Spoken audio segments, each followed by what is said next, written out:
Est-ce que tu as l'impression de passer à côté d'une opportunité en or simplement parce que tu ne sais pas laquelle choisir? Ne t'inquiète pas, tu n'es pas seul dans ce cas. Aujourd'hui, je vais t'aider à y voir plus clair et repérer celle qui te convient le mieux. On a tendance à croire qu'il faut avoir une idée révolutionnaire pour réussir. Mais la vérité, c'est que la meilleure opportunité n'est pas forcément nouvelle.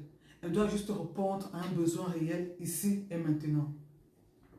Je suis Nicole Stéphanie, ta coach en création de revenus multiples, et sur cette chaîne, je t'aide à trouver les opportunités de business qui marchent vraiment.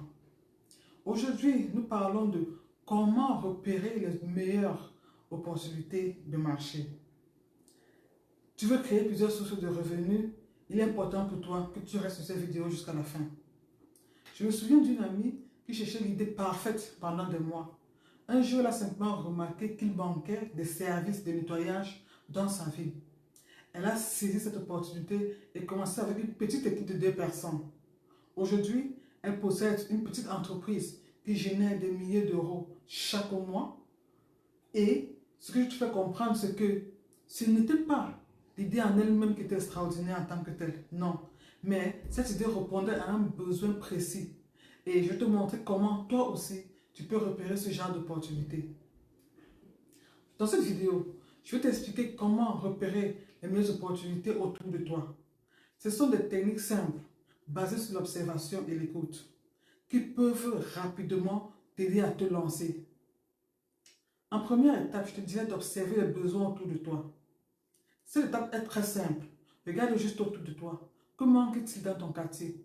Qu'est-ce qui manque dans ta ville? Ou même sur Internet. Par exemple, si tu remarques qu'il n'y a pas de restaurant de plats sains à emporter près de chez toi, ça peut être une opportunité. Tu n'as pas besoin de réinventer la roue. Observe simplement ce qui manque. Deuxième étape, je te dirais ici d'écouter ce que les gens demandent. Cette étape est l'écoute de ce que les gens autour de toi disent. Qu'est-ce qu'ils aimeraient avoir ou qu'ils n'arrivent pas à trouver. Par exemple, j'ai vécu une expérience dans mon lieu de service avec des collègues qui se plaignaient de ne pas trouver de bons sous-vêtements en termes de matière, en termes de qualité, en termes de prix. Et cela m'a donné l'idée de chercher ces dessous pour eux et leur proposer mes services. C'était ainsi que j'ai débuté avec la vente de sous-vêtements hommes qui s'est peu à peu étendue aux enfants et m'a permis de générer un chiffre d'affaires de plusieurs milliers en moins d'1 an. À la troisième étape, je te demanderai d'évaluer la demande pour des services déjà existants. Ensuite, tu regardes ce qui fonctionne déjà autour de toi et évalue la demande. Est-ce que l'offre actuelle est suffisante pour répondre aux besoins du marché?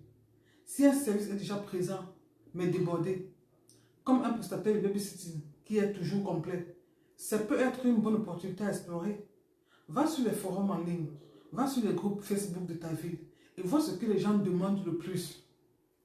En quatrième étape, je te dirais ici qu'il faut croiser tes compétences avec les besoins du marché. Une des meilleures façons de repérer l'opportunité, c'est justement de croiser ce que tu sais déjà faire avec ce que le marché demande. Si tu es par exemple bonne en cuisine et que tu sais que les gens autour de toi cherchent des repas faits maison, c'est une excellente opportunité à saisir. Trouve une intersection entre tes compétences et les besoins des autres. Tu peux avoir un abord facile avec les enfants ou les jeunes et tu possèdes en plus des aptitudes aux matières scientifiques. C'est une très bonne opportunité que tu peux saisir dans ton quartier et même en ligne, qui sera celle de proposer des services de répétition aux enfants ou aux jeunes. Si tu es par exemple passionné par le bricolage et que dans ton quartier, les gens ont besoin de réparation, offre tes services. Ok? En cinquième étape, je te dis aussi de tester ton idée à une petite échelle. Une fois que tu as repéré une opportunité, la dernière étape est de tester rapidement ton idée. Par exemple, si tu veux lancer un service de livraison de repas sains, commence à petite échelle en proposant tes plats à des amis ou à des voisins. Cela te permettra de voir si ton idée fonctionne sans prendre trop de risques. Donc, pour résumer, voici les 5 étapes pour repérer une bonne opportunité de marché. Premièrement, observe ce qui manque autour de toi. Deuxièmement, écoute ce que les gens demandent. Troisièmement, évalue la demande existante.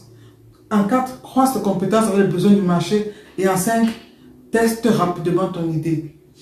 Souviens-toi de l'histoire de mon ami.